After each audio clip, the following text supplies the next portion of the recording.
Hello friends, welcome to Padmanaidu డిలాక్స్కి. ఇవాళ ఏం తెలిసిన ఆకలితో అన్నా చచ్చిపోవచ్చు, కానీ ఆ నలుగురికి దగ్గర ఎప్పుడు సహాయం తీసుకోకూడదు అని ఒక కాకి చెప్పే మంచి నీతి కదండి, అది చెప్తున్నాను. దాంతోపాటు ఏంటంటే లక్ష్మీనిధి అనే ఒక పుస్తకం ఉంది. దాంట్లోని అమ్మవారు ఎప్పుడు పుట్టింది, అమ్మవారి కలవపూలు ఎలా ఉంది, మొత్తం అమ్మవారి గురించి అంతా ఉంది. రోజుకు ఒక్కొక్కటి చెప్తూ ఉంటాను అనమాట. కథ మొదట్లోనో లాస్ట్లోనో ఎప్పుడప్పుడు చెప్తాను. లక్ష్మీనిధి అని అమ్మవారు పుట్టిన దగ్గర నుంచి, ఆవిర్భావం దగ్గర నుంచి మొత్తం అనమాట.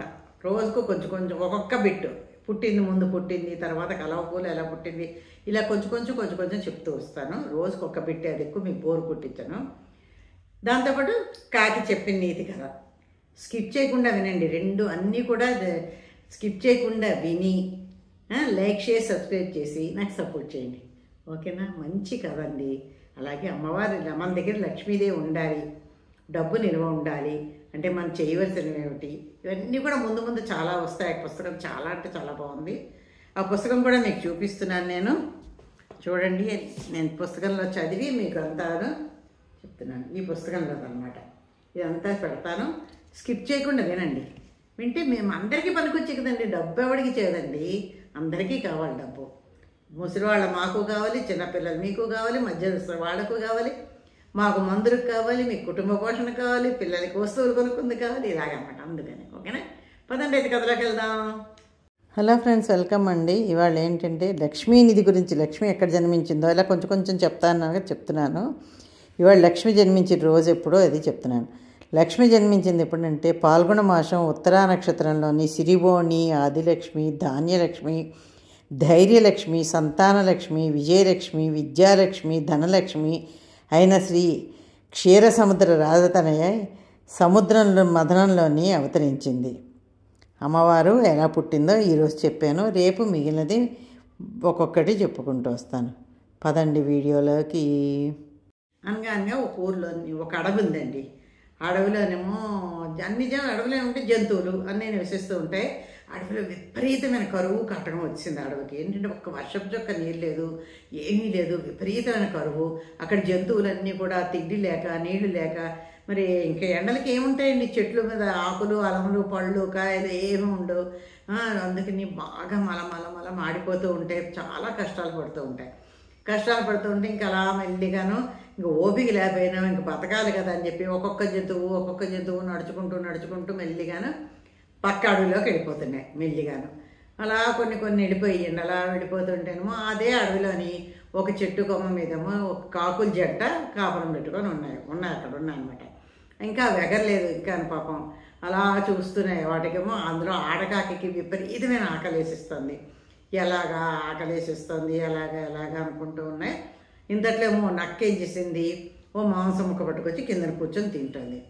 ఈ పైనుంచి చూసింది, రెండు కాకులు చూసే, అబ్బా నక్కకి ఎక్కడో మాంసం ముక్క దొరికింది, మనకి కొంచెం పెడితే బాగుండు, ఆకలి విపరీతంగా ఉందని ఆడకాకి బాగా మనసులో అనుకుంటూ ఉంటుంది. అప్పుడు ఏముందండి, ఎవరైనా అవసరానికి మాట్లాడతారు కదా, అవతల వాళ్ళు ఎలాంటి వాళ్ళు ఏమిటా అంటే మన అవసరం అలాంటి అలా చేయిస్తుందండి. అవతల వాళ్ళు ఎలాంటి వాళ్ళు ఏమిటని ఆ టైంలో మన బుర్ర కూడా పనిచేయదు. అంటే మన ఆ పాప దానికి అంత ఆకలి వేస్తుంది. ఏం చేస్తుంది, అడిగింది అనమాట. నక్క బావ నాకు చాలా ఆకలిగా ఉంది, నాకు చిన్న మాంసం ముక్క పెట్టవా అని అడుగుతుంది. ఓ దానికేముంది కాకి, రా కిందకి రా, చక్కగా కిందన వచ్చి నా పక్కన కూర్చొని నీకు ఒక్కొక్క ముక్క తినిపిస్తానులే అనేసి అంటుంది అనమాట. అని ఇలా పైకి చూసేలా రెండు కాకులు ఉంటాయి. అప్పుడు నక్క అనుకుంటుంది, నాకు ఎలాగూ ఈ మాంసం ముక్క చాలదు, బలి దొరికే రెండు కాకుల్ని కిందకి దించి వాటిని కూడా తినేయచ్చు, నాకు హాయిగా 2 రోజులు ఆహారం లేకపోయినా బతికిగలను, ఇంత కరువులో నాకేమీ దొరకదు కదా అనుకుంటుంది. అనేసి నన్ను అలాగంది. లేదు నక్క బావ నువ్వు ఇదేదో ఇది అంటూనే ఉంటుంది కాకి. మగ కాకి అంటుంది, లేదు నక్క బావ అది నువ్వు తిను, మళ్ళీ మంచిది తీసుకురా, మేము కూడా వస్తాము అని ఆపుతుంది ఆడకాకిని. అలా కాదు, దిగు అని ఆడకాకి చెప్తుంది. నక్క బావ దిగమ్మా దిగు, నీకు నేను చక్కగా కూర్చొని మెల్లిగా నోట్లో తినిపిస్తానమ్మా, నీకు అంత ఆకలిగా ఉందా అమ్మ, పాపం అమ్మ అంటూ ఉంటుంది. జిత్తులు మారి నక్క కదండి, నక్క బుద్ధులు అంటారు, అందుకనే జిత్తులు మారి నక్క అది. అదేంటంటే అది దిగితే దాన్ని ఒక్క మంది దాన్ని పేక పట్టుకుని తినిద్దామని నాకు చూస్తుంది. సరే ఆడకాకి బాగా ఆకలేస్తుంది కదా, పాప నక్క ఇంత ప్రేమగా మాట్లాడుతుందని కిందకి ఎగరబోతుంటే మగగాకి అంటుంది, భర్త అంటున్నా కాకి, ఏంటి పిచ్చిదానా, నీకేమైనా బుద్ధి ఉందా? మన జాతికి నక్క చాలా పెద్ద శత్రువు. నువ్వు వెళ్ళావనుకో అది నీకు ఆహారం పెట్టదు, నేను చంపేసి తినిస్తుంది, వెళ్ళకు, నా మాట వినంటే, లేదండి నక్కబావ ఎంత ప్రేమగా మాట్లాడాడు, ఎంత చక్కగా చెప్పాడు నాకు, నేను ఎంత ప్రేమగా పెడతానని చెప్పాడు, నన్ను రమ్మన్నాడండి, నేను వెళ్తానండి, నాకు బాగా ఆకలేసిస్తుంది, నాకు బాగా ఆకలి. పిచ్చిదానా, వాడు అలాగే అంటాడు, మన పెద్ద శత్రువు నక్క, ఎట్టి పరిస్థితుల్లో కిందకి వెళ్ళడానికి వీల్లేదు, అది కిందకి రమ్మని చెప్పి నేను పిలిచేసి మాయ మాటలు చెప్పి అలా పిలుస్తుంది, పిలిచేదేమో నేను తినేస్తుంది అంటుంది. ఇలా వీళ్ళిద్దరు వాదించుకుంటూ ఉంటారు, మగ కాకి ఆడకాకిని. అయితే ఆఖరికి ఆడకాకింది, మీకు అసలు ఎవరిని నమ్మరు, మీకు అన్నీ అనుమానమే, అంత అభిమానంగా అది మాట్లాడింది, నేను వెళతాను, నాకు ఆకలిస్తుంది, అంత అభిమానంగా అది మాంసం ముక్క పెడతానండి, నాకు మీరు చెప్పినా కూడా అది ఇప్పుడే పెడతాను రా అని పిలిచింది చూసారా అని చెప్పి అంటుంది. దాంతో ఇంక విసిగిపోయింది మొగకాకి. సరేనే పిచ్చిదానా అని పెడదు కానీ ఒక్క నిమిషం ఆగు, నేను చిన్న మాట చెప్తాను, నేను ఏంటంటే నీకు చిన్న కథ చెప్తాను, ఆ కథలో నీతి ఏమిటో గ్రహించు, అయినా కూడా నువ్వు అప్పుడు నా కింద నక్క దగ్గరికి వెళ్తానంటే తప్పకుండా వెళ్ళు, నాకేమీ అభ్యంతరం లేదు, నీ ప్రాణం కోరి నీ మంచి కోరి నేను చెప్తున్నాను, నువ్వు వెళ్ళిపోతే నేను ఏకాకిని అయిపోతాను కదా, అని మన ఇద్దరం ఉండాలని నేను కోరుతున్నాను, కాబట్టి నీ ఇష్టం ఆలోచించుకో అని చెప్తుంది. సరే అయితే చెప్పండి ఏమిటో ఆ కథని ఆడకాకి అడుగుతుంది. ఇవి రెండు ఇలా బాధపడుతూ పాపం ఆడచిలక ఏడుస్తుంటే మగచిలక ఊరుకోబెడుతుంది, కానీ దానికి బాధే కదా, పిల్లలు ఇలా కాకుండా అయిపోయింది, గుడ్లు తినేస్తుంది పాముని అని ఏడుస్తుంటే ఇంతట్లో ఆ చెట్టు కొమ్మ మీదకి ఒక కాకి వచ్చి వాడింది. ఇవి రెండు ఇలా బాధపడడం, కూర్చోవడం, ఏడవడం చూసి వాడి దగ్గరికి వచ్చి, ఓ చిలకమ్మ ఎందుకు ఏడుస్తున్నారు మీ ఇద్దరును, ఎందుకు అంత బాధపడిపోతున్నారమ్మా అని అడుగుతుంది. అంటే ఏం చెప్పమంటారు మా కాకి బావ, నాకేమో నేను పిల్లల్ని పెడుతున్నాను, గుడ్లు పెడుతున్నాము, అయినా కూడాను మేము బయటికి ఆహారం కోసం ఎగరగానే ఈ పాము వచ్చి మా పిల్లల్ని మా గుడ్లని తినేస్తుంది, ఎన్ని రోజులు ఇలా ఉంటాము, చాలా బాధగా ఉంటుంది, ఒక్క పిల్ల లేదు, ఒక గుడ్డు ఉంచట్లేదు, ఒక పిల్లని ఉంచట్లేదు, అది మేము దాంతో సమానంగా మేమేమి దాంతో పొట్లాడలేం కదా, కొట్లాడికి వెళ్ళలేం కదా, దాన్ని చంపలేము, అది విష జంతువు, చాలా ప్రమాదకరమైంది, మా ప్రాణాలకు కూడా మేము చూసుకోవాలి, కాబట్టి దాంతో ఏం కొట్లాడకుండా ఇలా ఉంటున్నాము, కానీ ఒక రోజు కాదు 2 రోజులు కాదు, ఎప్పటికీ మా పిల్లల్ని కానీ లేదా మా గుడ్లు కానీ మాకు దక్కనివ్వకుండా చేస్తుంది, మా బాధ ఏం చెప్పమంటావు కాకి బావా నీకని ఆ 2 చిలకలు ఈ కాకితో చెప్తాయి. అది కాకి కూడా చాలా విచారిస్తుంది, అయ్యో మీకు ఇంత బాధలు ఉన్నాయా చిలకమ్మ, సరేను నేను ఉపాయం ఆలోచిస్తున్నానని చెప్పి కొంతసేపు ఆలోచించి కాకి బావ ఏం చెప్తుంది, నాకు దగ్గర మంచి ఉపాయం ఉంది చిలకమ్మ, మీ ఇద్దరికిను మీ పక్కనే చెరువు ఉంది కదా, ఆ చెరువు దగ్గరికి వెళ్ళి దీన్ని పాముకి ఆట కట్టిద్దాం మనము అంటుంది. ఈ చిలకలు అంటే మాకేం చెరువు దగ్గరికి వెళ్దాం పదండి అంటే వెళ్తాయి, ఈ చెరువు దగ్గర పామును మనమేనా ఆట కట్టిస్తాము, మనకి ఎలా తెలుస్తుంది, ఏంటి అసలు ఏమీ అర్థం కావట్లేదు అంటాను. అంటే అలా కాదు చిలకమ్మ, పాము దగ్గరికి మీరు చెరువు దగ్గరికి రండి చెప్తాను, అన్నీ వివరంగా చెప్తాను అంటుంది. అయినా కూడా ఇంకంటే చెరువు దగ్గరికి వెళ్ళి ఏం చేస్తాము, పాము ఇక్కడ ఉంది, మనం చెరువు దగ్గరికి వెళ్ళి ఏం చేస్తాం, మన గూళ్ళు అందే అది గూట్లో ఉన్నవన్నీ తినేస్తుంది, ఇంకా మేము కూడా ఆదమర్చి నిద్రపోతే మమ్మల్ని కూడా తినేస్తుందని భయంగా ఉంది మాకు అని బాధపడుతూ ఉంటాయన్నమాట. అప్పుడు కాకి వివరంగా అన్నీ చెప్తాను ఉండండి అని అన్నీ వివరంగా చెప్తూ ఉంటుంది ఇలాగా. అప్పుడు కాకి చెప్తుంది, మన శత్రువు మనకన్నా బలవంతుడైనప్పుడు మనము ఎలా ఓడించాలో ఆలోచించాలి, మన కండబలంతో మనం ఓడించలేకపోతున్నాము, అప్పుడు మన బుద్ధి బలంతో మనం ఓడించాలి, అందుకని ఇలా ఏడుస్తూ కూర్చుంటే పనులు అవుతాయా, మనం బుద్ధిగా ఆలోచించాలి ముందు అంటుంది. ఎలా ఓడించాలి ఏమిటి మన బుద్ధి బలంతో ఎలాగా అని ఈ చిలకలు అడుగుతాయి. అది ఎలాగ కాకి బావా చెప్పవా చిలకలు అడుగుతాయి, ఎలా బుద్ధి బలంతో ఎలా అంటే అప్పుడు కాకి చెప్తుంది, మనం చెరువు దగ్గరికి వెళ్దాం, చెరువులో చేపలు ఉన్నాయి, కొన్ని చేపలు పడదాం ఉంటుంది.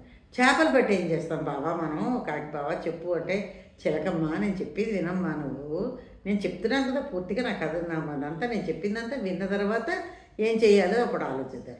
సరే కాకి బావా చెప్పు, నేను మధ్యలో వచ్చాను కదా, సారీ అంటుంది, మధ్యలో మాట్లాడినంటుంది. అయితే మనం చేపలు పడదాం శుభ్రంగాను, ముగ్గురం కలిసి ఇంక చేపలు పడదాం. ఆ చేపలు ఏంటంటే చెరువు నుంచి రోజు ఆ చేపలు తినడానికి ముంగీసి వస్తుంది, ఆ నది నుంచి మన చెట్టు దాకాను చేపను ఒక్కొక్కటి ఒక్కొక్కటి ఒక్కొక్కటి ఇంత దూరంలో పెట్టుకుంటూ వద్దాం. ఆ ముంగీస్ వస్తుంది కదా, ఆ ముంగీస్ వచ్చే చేపలను చూస్తుంది. దానికి చేపలు తినడం అలవాటు కదా, ఆ చేపని తింటూ మన చెట్టు దగ్గరికి వస్తుంది. మన చెట్టు దగ్గరికి వచ్చిన ముంగీస్కి పాముకి పడదు కదండి. ఆ ముంగీస ఆ పాముని తినేసి చంపేస్తుంది అంటది. అది ఎలాగవుతుంది కాకి బావా, మీరు మరీ అలా చెప్పిస్తున్నావు అంటే, లేదు అవుతుంది, ఇలా ప్లాన్డ్గా మనం చాలా జాగ్రత్తగా చెయ్యాలి. అంతేగాని మీరు తొందరపడిపోయి ఏడుస్తూ కూర్చున్నా అవ్వదు, తొందరపడినా అవ్వదు. ఏదే కూడా మన బుద్ధిబలం ఉపయోగించాలి. ఎందుకంటే అవతల శత్రువు పెద్దదైనప్పుడు మనకన్నా అది విష జంతువు, మనకన్నా పెద్దది. అప్పుడు మనం ఏంటి, మన దీంతో కండబలంతో మనం జయించినాం కదా, బుద్ధిబలం వాడాలి, మనం ఆలోచించాలి అని కాకిబావ చెప్తుంది. అయితే ఏం చేద్దామని కాకిబావ అంటే, చేపలు పడతాం పదండి, ముందు నేను చెప్తాను, నేను చెప్పినట్టు నన్ను. అయితే వెళ్తే చేపలు పడతాయి. చేపలు పట్టిన తర్వాత చెప్తుంది అనమాట కాకిబావ. ముందు ముంగీసి నిలుస్తుంది, బురి అని అదంట దాన్ని గొయ్యి, అందులోకి దగ్గర దాని గుమ్మం దగ్గరకు ఒక చేప పెడతాము. అలా ఒక్కొక్క చేప అక్కడ మన చెట్టు దాకా, మన చుట్టు తొరి దాకా పెడతాము అని అంటుంది కాకి. సరే అని చెప్పని ఒక్కొక్క చేపలు పడతారు, ఒకటి అక్కడ పెడతారు. ఇలా మెల్లిగా ఒకటి ఒకటి ఒకటి పట్టుకొని అక్కడ చెట్టు తొరి దాకా పెడతారు. పెట్టిన తర్వాత కొంచెం సేపు అయిపోతుంది, మళ్ళీ ఇవి చూస్తూ ఉంటాయి అనమాట, ముంగీసి ఏం చేస్తుందని చూస్తూ ఉండేసరికల్లా వాళ్ళు వేరే చెట్టు ఎక్కి చూస్తున్నాయి అనమాట. చూస్తూ ఉంటేను ముంగీసి బయటకు వచ్చింది. ఆ తొరిలోంచి బయటకు వచ్చి చూసినా కొద్దిగా మా చేప కనిపిస్తుంది. అది గొప్ప ఖుషి అయిపోతుంది. దేవుడా, నీకు వేల వేల కృతజ్ఞతలు, నాకు ఆహారం ఇంత బాగా అందించావు, నేను నిజంగా అదృష్టవంతుడు, నేనే దేవుడికి బాగా కృతజ్ఞతలు చెప్పుకొని ఆ చేపను తింటుంది. ఆ చేపను తినేస్తుంది, ఆలోచిస్తుంది, ఇదేంటి నాకు ఈ చేప చాలలేదు, ఇంకా ఎక్కడైనా దొరికితే బాగుండు అని ఇంకా ముందుకు వస్తుంది. ముందుకు వస్తే ఇంకో చేప దొరుకుతుంది. దాన్ని ఈ ఇదేం చేస్తుంది, ముంగీస కడుపు నిండలేదు, కొంచెం ముందుకు వస్తే ఇంకో చేప దొరుకుతుంది, ఇంకా ముందు ఇంకా దొరుకుతుంది. అలా ఒకటి ఒకటి ఒకటి ఒకటి తినుకుంటూను దానికి అనుమానం వస్తుంది, ఇంతలా పకడ్బందీగా ఇన్ని చేపలు ఒకేలాగా ఎందుకు పెట్టారు, ఇక్కడ నాకు ఎవరైనా శత్రువులు ఉన్నారా, లేకపోతే నేను ఎవరికన్నా ఇది చెయ్యాలా, ఏంటి ఇలా ఉందో అనుకుంటుంది. కానీ దాని కడుపు నిండినట్లే హాయిగా దొరికిన ఆహారం తింటూ తింటూ తింటూ వెళ్ళేసలా వాళ్ళు ఆఖరి ముక్క ఎక్కడ పెడతారు, పాము ఉంటుంది చూసారా, పాము దీంట్లోని దాని గడప మీద పెడతారనమాట. అప్పుడు అక్కడికి వెళ్ళిన తర్వాత దీనికి ఇంకా అనుమానం ఎక్కువ, ఎందుకు నాకు ఇలా ఎందుకు ఎవరు పెట్టారు, నాకు అనుకోదు, ఎవరు పెట్టారు, ఎందుకు పెట్టారు, ఎలా పెట్టారు, ఏమిటి దీనివల్ల మనకి నష్టమా లాభమా నాకు అని ఆలోచించుకుంటూ ఒకటి ఒకటి తింటూ అక్కడికి వెళ్ళి ఆగింది ముంగీస. సరే, పాము గుమ్మంలో ఉన్న చేప కూడా తినేసి ఆలోచిస్తుంది, ఒకదాని తర్వాత ఒకటి చేపలు ఇలా పెట్టారు, ఎవరో ప్లాన్ ప్రకారమే పెట్టారు, ఎవరన్నా నాతో ఆటలు ఆడుతున్నారా, లేకపోతే ఎవరన్నా నాకు హాని చేద్దాం అనుకుంటున్నారా, ఎందుకు ఇలా పెట్టారు, ఇదంతా ఒక పద్ధతిలో నేను ఇక్కడికి వచ్చేలాగా చేశారు, ఎందుకు ఇలా చేశారు, సరే ఏం జరుగుతుందో, ఎవరు ఇలా చేశారో చూద్దామని ఆ పాము తొర దగ్గర చెట్టు దగ్గర దాని గుమ్మంలో కూర్చొని ఆలోచిస్తూ, అన్నీ మనిషికి ఎప్పుడు ముందు పని అయిపోయినా కూడా మనిషి అయినా జంతువైనా ఆలోచిస్తాం కదా, తర్వాత వెనకాల ఆలోచనలు ఎక్కువ వస్తాయి కదా మనకి, అది ఆలోచిస్తూ కూర్చుంది. ఆ చెట్టు త్వరలో చెట్టు త్వర ముందు కూర్చుంటుంది, దాని గుమ్మం ముందు కూర్చునేసరికి కొంతసేపు వేసరికల్లోనూ ఈ నాకు ధ్యానం చేయవలసిన వాళ్ళు ఈ త్వరలోనే ఉంటారు, ఈ చేప ముక్కలు పెట్టి నన్ను ఇక్కడ దాకా తీసుకొచ్చిన వాళ్ళు, లేదు చుట్టుపక్కలే ఉంటారు, నేను ఇక్కడే ఉండి గమనిస్తాను ఎవరో అని అంటూ కూర్చుంటుంది. కొంతసేపు ఉంటుంది, పాము త్వరలో ఉండి దానికి ముంగీసి ఉన్నట్టు తెలియదు కదా, పాము బయటకు వస్తుంది. బయటకు వస్తుంటే చూసాం, అమ్మా పాము నువ్వు నన్ను ఇలా చేయడానికి, నన్ను చంపడానికి నువ్వు చూస్తున్నావా, ఇలా వేషాలు వేసింది నువ్వా, నన్ను మోసం చేద్దాం అనుకుంటున్నావా అనుకుని ఆ రెండును కోట్లాటకి దిగుతాయి. మనందరికీ తెలిసిందే కదా, పాము ముంగీస బాగా అసలు రెండింటికి పడవు, ఆ రెండు బాగా దెబ్బలాడుకుంటూ ఉంటాయి. ఇలాగ బయటకు పాము రాగానే ఇక రెండు బాగా యుద్ధం మొదలెట్టే కిందకు వచ్చింది పాము, ఈ ముంగీస కూడా కిందకు వచ్చింది, రెండు కిందన పటాపటా వేయించుకుంటారు. తెలిసిందే కదా మనకి ముంగీస పాము గొప్ప పెద్ద శత్రువులు రెండు వేయించుకుంటుంటే దెబ్బలాడుకుంటే యుద్ధం అవుతూనే ఉంటుంది. అందులో ముంగీస శుభ్రంగా చేపలను తిందేమో, మంచి బలం పుంజుకుంది, కడుపు నిండా ఆహారం ఉంది, భలే స్ట్రెంత్ వచ్చింది దానికి. ఇంకా ఇంత బలం ఉన్నప్పుడు అది ఎందుకు వదిలిస్తుంది, శుభ్రంగా వెళ్ళింది. అది పాముతో సమానంగా ఫైటింగ్ చేసింది అనమాట, యుద్ధం చేసి ఎలాగైనా సరే పాముని చంపేయాలనుకొని కష్టపడి పాముని చంపేసింది. అమ్మయ్యా, ఇది చచ్చిపోయింది, నన్ను ఇంత మోసం చేసి ఇక్కడ దాకా తీసుకొచ్చింది, అని ఇది అనుకుంటూ ఉంటుంది మనసులో. అంతే చెట్టు మీద అక్కడ పక్క చెట్టు మీద కాకులు చిలకలు జంటలు కూర్చున్నాయి కదా, అవి చూసాయి. అవి గొప్ప ఆనందపడిపోయాయి. మన ప్లాన్ పారింది, కరెక్ట్గా మనం మంచి ప్లాన్ వేసాము అని కాకులు అనుకుంటూ ఉంటాయి.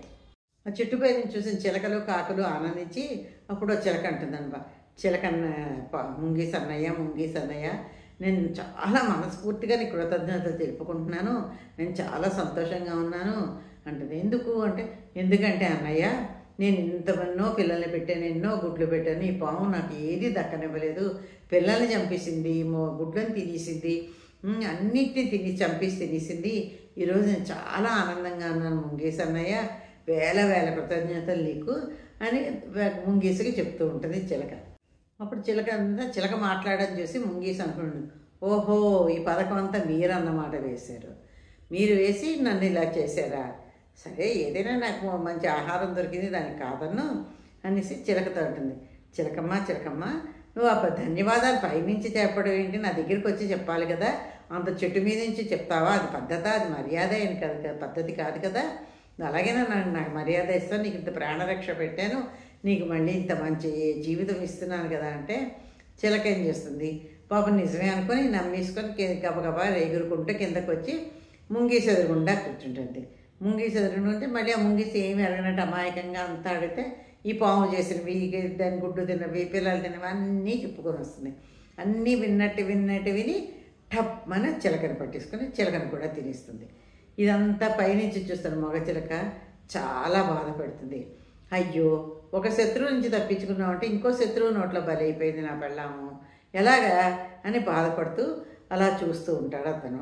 ఎవరు మగ చిలక. చూసారా ఫ్రెండ్స్ కదా, ఈ కథ అంతా చెప్తుంటే మగ కాకి చెప్తుంటే ఆడకాకి విని అప్పుడు అనుకుంటుంది, అమ్మో నిజమే కదా, ఒక శత్రువు నుంచి తప్పించుకున్నారు వీళ్ళిద్దరును, కానీ ఇంకొకళ్ళు వెళ్ళిపోయి ఇంకో శత్రువు నోట్లో పడి బలైపోయింది, ఇలా ఇంత మోసం చేస్తారు, ఈ విష జంతువుని అందుకే నమ్మకూడదు అని మగకాకి ఆడకాకి చెప్తుంది. అప్పుడు అనుకుంటుంది పాపం ఆడచిలక, చూసావా ఇలా మోసం చేసి నాకు మన ముంగీసను తినేసింది, ఇదేమో పాపం నా భార్య కృతజ్ఞతలు చెప్పుకుందాం అనుకుంది, అది కూడా విష జంతువు కదా ముంగీసు కూడాను, ఎప్పుడూ కూడా విష జంతువులు నమ్మకూడదు, అంతేకాదు శత్రువులు సహాయం అడిగితే కూడా వచ్చే కూడా ఇది పొగిడినా కూడా మనం ఎక్కువ తొందరపడకూడదు అని అనుకుంటూ ఇంకా మగకాకి ఆడకాకితో చెప్తూ ఉంటుంది. అందుకే ఎప్పుడు కూడాను ఒక నలుగురు రకమైన వ్యక్తులు ఉన్నారు, వాళ్ళ దగ్గర సహాయం అడక్కు, ఆ నలుగురు వ్యక్తులు ఎవరో ఏమిటో నేను వివరంగా చెప్తాను విను అని చెప్తుంది. అయితే ఆ ఆడకాకి మొక్కకి చెప్పిన కథ అంతా బాగా శ్రద్ధగా వింది, బాగా బుర్రకెక్కింది. ఏమండి మీరు చెప్పింది కరెక్టే, నేను ఒప్పుకున్నాను, కానీ మనకి ఎవరు ఆ నలుగురు వ్యక్తులను వెళ్ళకూడదు ఏమిటి, ఇంకా నాకు చాలా ఇంట్రెస్టింగ్గా ఉంది కథ వింటుంటేను, అది కూడా చెప్పండి నాకు అని ఆడకాకి మొగకాకిని అడుగుతుంది. అప్పుడు మొగకాకి చెప్తుంది, ముందు నీ శత్రువుని ఎప్పుడు సహాయం అడుగుతూ, నువ్వు ఎంత కష్టంలో ఉన్నావని వెళ్ళి శత్రువుని సహాయం అడిగితే అతను సహాయం చేస్తాడని ఉట్టిది, అతని వల్ల చాలా ప్రమాదం ఉంటుంది, చాలా నష్టాలు కష్టాలు వస్తాయి, ఒక్కోసారి నీ ప్రాణం కూడా పోవచ్చు, అతను నీ మీద తిరగబడతాడు, నీ వీక్నెస్ని అలసుగా తీసుకొని నేను చాలా చిన్న చూపు చూసి అంటే డైరెక్ట్గా ప్రాణం తీపోయిన మాటలతోటి చేతలతోటి నేను కుంచిపోయి చచ్చిపోయేటట్టుగా చేస్తాడు. కాబట్టి ఎప్పుడు కూడా శత్రువుని సహాయం అడగండి. రెండో వ్యక్తులు ఎవరంటే అహంకారులు ఎలాంటి వాళ్ళు, అహంకారం తెలిసిందే కదా మనందరికీ, చాలామంది తెలిసిన వాళ్ళు ఎంత గర్వంతో ఉంటారన్నమాట. వెళితే నేను చాలా చులకనగాను చిన్న చూపు చూస్తూ ఉంటారు, ఇలాగే ఎంత విక్కిరిస్తూ ఉంటారు. అంతేకాకుండాను నీకు సహాయం చేయరు కదా, నిన్ను ఇంకా దిగదార్చడానికి, నిన్ను ఇంకా కష్టాల్లో తొయ్యడానికే వాళ్ళు ప్లాన్ వేస్తారు. వాళ్ళ అహంకారం బుద్ధి అలా ఉంటుంది, ఎప్పుడు అవతల వాళ్ళు నాశనం చేద్దాము మనం పైకే ఉందాం అన్న అహంకారం అహంకారులకు ఎప్పుడు కూడా వాళ్ళదే పై చెయ్యి ఉండాలనుకుంటారండి. ఎప్పుడు కూడా వాళ్ళకన్నా ఇంకోళ్ళు ఎవరన్నా ఎక్కువగా ఉంటేప్పుడు వాళ్ళు భరించలేరు అసలు. అందుకని ఎప్పుడు కూడా అహంకారాన్ని కూడా నమ్మకూడదు. ఇంకా మూడో వాళ్ళు ఎవరంటే మోసగాళ్ళు. ఈ మోసగాళ్ళు అన్నది మోసాలతోనే మునిగిపోయి ఉంటారండి. అంటే చాలా తక్కువ మంది ఉంటారు మనుషులు కూడాను. ఆ ఉన్నవాళ్ళు మటుకు చెగ్గ మోసం చేస్తారు. నేను బాగా నమ్మించి ఎప్పుడెప్పుడు మనం మోసపోతాం, అవతల వాళ్ళు బాగా నమ్మినప్పుడే మోసపోతాం మనం. ఒక వ్యక్తి దగ్గరికి వెళ్తాం, వాడు బాగా మన ఫ్రెండ్షిప్గా చేస్తాడు. నేను అవసరాన్ని మొత్తం వాడుకుంటాడు. పీల్చి పిప్పి చేసి చెరుకు పిప్పిలాగా పక్కన పడేస్తాడు. అంతే తప్ప నీకు సహాయానికి వెళ్తే మటుకోడు నీకు సహాయం చేయడు. ఆ సహాయం టైంలో కూడా నువ్వు కష్టంలో ఉన్నప్పుడు సహాయం వెళ్ళినా కూడా తన అవసరానికి నిన్ను వాడుకుంటాడు. వాడుకొని అప్పుడు నిన్ను పక్కకు తోసిస్తాడు. అలాంటి వాడితో కూడా ఎప్పుడు కూడా మనం సహాయం అడగకూడదు. అసలు మోసగారు వాళ్ళ దగ్గరికి వెళ్ళకూడదు, మోసగారిని కలవకూడదు. అంతకన్నా నికృష్టులు చెడ్డవాళ్ళు ఇంకెవరు ఉండండి మోసం చేసిన వాళ్ళకన్నా. అలా చాలా తక్కువ మంది డబ్బు కోసం చేసే మోసం చాలామంది చిట్టీలు వేసి ఐపీలు పెట్టి వెళ్ళిపోయిన వాళ్ళు, తర్వాత రకరకాల మోసాలు ఏవో ఒకటి మోసం నమ్మించి మోసం చేయడం అనమాట. ఇప్పుడు చూడండి ఎక్కువగా మనకి ఇవి వస్తాయి, ఏంటి ఫోన్ కాల్స్ వస్తాయి. మీకు ₹1,00,000 మీకు ₹1,00,000 10 లక్షలు తగిలింది లాటరీ, ₹1,00,00,000 తింది, మీరు మమ్మల్ని వచ్చి కలిస్తే మీకు మంచి గిఫ్ట్లు వచ్చాయి, ఈ గిఫ్ట్లు ఇస్తాము, వెండి గిన్నెలు ఇస్తాము, ఏవో ఇస్తామంటారు. ఓసారి నేను మోసపోయానండి. ఎందుకంటే నేను మా ఆయన్ని బతిమాలి ఎవరైనా ఇలా ఫోన్ ఎక్కడో వెళ్ళినప్పుడు ఫామ్ నింపి పడేశాను. వాళ్ళు నాకు ఇంకా ఫోన్లో ఒకటే ఫోన్లో మీకు ఇంత మంచి గిఫ్ట్ అంత మంచి గిఫ్ట్ అని. ఇది ఎప్పుడో 10-15 ఏళ్ల కిందట అనుకోండి. అంటే వాడు అప్పట్లోనే వాడు 5,000 10,000 15,000 గిఫ్ట్ ఇస్తున్నాం మీకంటే నేను గొప్ప ఆశపడిపోయామండి. రండి రండి రండి అంటే నేను ఒక్కటిని వెళ్ళలేదు. అది తెలివైన పని ఏమిటంటే నేను ఒక్కటిని వెళ్ళలేదు. ఈయన ఆఫీస్ అప్పుడు పర్మిషన్ పెట్టుకొని ఓ రోజు నానా చికాకు ఇంట్లో గొడవ కూడా అయిపోయింది. అయినా కూడా తీసుకెళ్ళారు పాపం. ఆఫీసులో 1 గంట పర్మిషన్ పెట్టుకొని వచ్చాను, గంటలో నువ్వు ఏది తీసుకుంటావో తీసుకుని వెంటనే వెళ్ళిపోదామన్నాడు. సరే అనుకున్నామండి. అది అమీర్పేటలోని వెళ్ళామండి ఇద్దరును. వెళ్ళేసరికి వాళ్ళు గంట సేపు 2 గంటలు కాదు 3 గంటలు కాదు 5 గంటలు అయిపోయినా మమ్మల్ని వదలట్లేదు. యువత ఏం చేస్తే ఆఫీస్లో పెద్ద ఇన్స్పెక్షన్స్ మన్నాడు ఏవో ఉన్నాయని ఏం టెన్షన్ పడుతున్నారు. వాడు వదలడు. ఎందుకంటే వాడికి మాకు ఇచ్చింది ఏమీ లేదండి. ఇంత గాజు బౌల్స్ లాంటివి ఇచ్చాడు ఒక 6. కూర్చోబెట్టి 5 గంటలు మంచినీళ్ళు కూడా ఇవ్వకుండా వాడి జాగాలు వాడి ఇళ్ళు లేకపోతే వాడివన్నీ ప్రమోషన్ చెప్పుకుంటున్నాను అనమాట. ఇలా చెయ్యండి అలా చేయండి, ఇందులో ఇన్వెస్ట్ చేయండి, అందులో ఇలా మోసం చేసి అప్పుడు కూడా చూసారా వాళ్ళు గిఫ్ట్ ఇస్తారు మంచితనంతో పిలిచి మమ్మల్ని కూలీ చేసి పంపించారనమాట మాటలతోటి. చాలా నరకం పడ్డామండి ఆ రోజు. అప్పటి నుంచి కూడా నేను ఇంకేవి నమ్మడం మానేశాను. అదే ఫస్ట్ అదే లాస్ట్. ఇంకా 4వ వాళ్ళు ఎలాంటిది వాళ్ళు విందాం. 4వ వాళ్ళు ఎవరంటే తాగుబోతులు. ఈ మందు కొడతారు కదండి, బ్రీలు ఏవో అంటారు, అవన్నీ తాగుబోతులు నమ్మకూడదు. ఎందుకంటే తాగుబోతులు చాలా మోసం చేస్తారు. వాళ్ళు ఎంత దిగజారిపోతారంటే ఏదో ఒక మందు పడాలి వాళ్ళకంటే దిగజారిపోయి ఆ డబ్బుల కోసం ఎంత మోసం అన్నా చేస్తారనమాట. ఎందుకు దానికి ఎగ్జాంపుల్ ఒకటేనండి. మోసం చేస్తారు, ప్రాణం కూడా పోవచ్చు. మోసం చేయొచ్చు, ప్రాణం తీయచ్చు, రెండిట్లో ఏదన్నా జరగచ్చు, ఇంకా ఏమైనా నష్టాలు కూడా జరగచ్చు. ఎందుకంటే మనం చిన్న ఎగ్జాంపుల్ ఏంటంటే ఇలా బయట మన చాలామంది ఇవాళ రేపు మనం అందరం చేస్తున్నది అంటే మేము కదా లేడీస్ కదా జెంట్స్ ఎక్కువ బయట రోడ్డు మీద నిల్చుంటాం. బస్సు రాలేదు, ఆటోకి డబ్బులు చాలా అయిపోతున్నాయి, ఏం చేద్దాం నిల్చుంటే ఎవడో అట్లా బైక్ మీద వెళ్తున్నాడు, ఏముంది లిఫ్ట్ ఇలా అన్నాం అనేసరికి మా పాపం ఆపుతారు కదా. మంచి వాళ్ళు ఆపుతారు, తాగుబోతు వాళ్ళు ఆపుతారు, ఎవరో ఒకళ్ళు ఆపుతారు. అలాగే మనం ఒక తాగుబోతు వాడు వచ్చి ఆపాడు అనుకోండి, ఎక్కామనుకోండి, వాడి బైక్ ఎక్కాము మనం. ఎక్కితే తాగుబోతు వాడు ఎలా డ్రైవ్ చేస్తాడో అందరికీ ఐడియా ఉన్నది కదా. అడ్డదిడ్డంగా డ్రైవ్ చేస్తాడు. వాడికే ఒంటి మీద తెలియదు, వాడు చెయ్యి వాడు ఒళ్ళే వాడి కంట్రోల్ లేదు. వాడేం చేస్తాడండి డ్రైవ్, వీడిని తీసుకెళ్ళి ఎక్కడ గుద్దిచ్చేస్తాడు. అలా తీసుకెళ్ళి ఎక్కడో లోయలో పడేయడమో, చెట్టుకు గుద్దీయడమో, యాక్సిడెంట్ అవ్వడమో అయితే ఏమవుతుంది, ఆ తాగుబోతు వాడు చచ్చిపోతాడు, వీళ్ళు వెనకాతల లిఫ్ట్ అడిగిన వాళ్ళు చచ్చిపోతారు, లేదా విపరీతమైన దెబ్బలతో బయటపడతారు. అందుకని తాగుబోతు వాళ్ళు కూడా ఎప్పుడు సహాయం అడగకూడదండి. వాళ్ళకి డబ్బులు కావాలి కదా, సహాయం చేసినట్టు చేసి నిన్ను ఊబిలో పడేసి వాళ్ళు నీ దగ్గర డబ్బులు ఇలా మొత్తం బావిలోని చేత వేసి తోడినట్టు నీ డబ్బులన్నీ తోడేసుకొని వాళ్ళు చక్కగా వెళ్ళిపోతారు, నిన్నేమో ఆ బావిలో పడేసి వెళ్ళిపోతారు. అందుకని వాళ్ళని కూడా నమ్మకూడదు అని కాకి ఈ 4 వ్యక్తుల్ని నమ్మకూడదు.